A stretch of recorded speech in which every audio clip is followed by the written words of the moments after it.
So, yan mga boss, ang starter motor ng multicab. So, starter pa rin ang ating video mga boss. Sa video nito mga boss ay ipakita ko lang po sa inyo na itesting natin. Dito mga boss, may battery po tayo dito. So, kung kayo nagpalit kayo ng kabumbras o ano sinicheck nyo, inaayos nyo dito sa loob ng starter motor, before nyo ikabit sa mismong makina, dapat i-check nyo o itesting nyo sa labas mga boss, katulad po sa ginawa natin. Okay?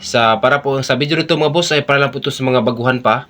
Sa mga may alam na nito, pagbigyan natin ang mga baguhan pa, lalo na po sa mahilig sa ganitong trabaho. Okay? Okay, proceed na po tayo mga boss. So, ang ginawa natin mga boss, kinabitan po natin ng wire. So, sa pag-testing po mga boss, kahit hindi naman masyadong malaki, sa kahit ganito lang mga boss na wire, dahil pang testing lang po ito dito sa labas, okay? So, maliit lang na wire ang ating ginagamit mga boss, itong automotive wire, number 14 lang po ito. Pero okay na to mga boss, dahil pang testing dito lang sa labas mga boss, hindi po siya nakaload, okay? So, yan po ang ating ginawa mga boss, itong wire mga boss. Tingnan nyo ito mga boss, sa solenoid switch mga boss, dalawang volt terminal po ito mga boss ng ating solenoid switch. So, dito po natin ilagay mga boss itong wire, dahil direkta po ito sa mismong positive nating battery mga boss, okay? Take note po mga boss, itong dalawang volt terminal ng ating solenoid switch. So, itong tinuturo natin o kinabitan natin ng wire mga boss, ay direkta po ito sa mismong positive ng battery. At ang katabi naman niya na terminal ay nakakonek po doon po sa mismong starter, okay? So, ngayon tingnan nyo mga boss, itong wire, kinabit natin sa mismong positive ng battery mga boss, okay?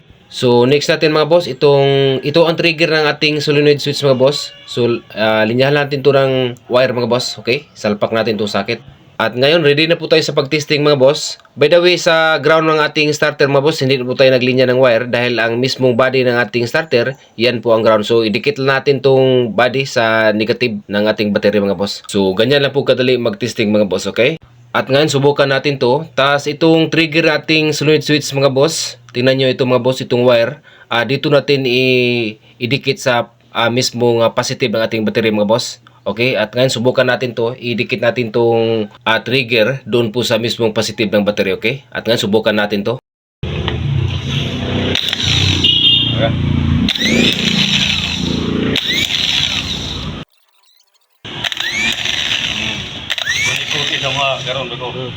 So, yan lang po kadali mag-testing sa starter motor mga boss. So, ganyan po mga boss kapag nag-ayos kayo ng starter motor bago nyo isalpak sa mismong makina. Dapat sa labas i-testing nyo mga boss katulad nito para hindi kayo magka-problema mga boss, okay? At yan lang po ating kabuang video mga boss. At para po sa mga baguhan, I hope mayroon kayong nakuha na idea kung paano mag-testing ng starter motor mga boss, okay? At yan lang po ating kabuang video at maraming salamat sa inyong panood at God bless. Ingat po sa inyong pag-DIY.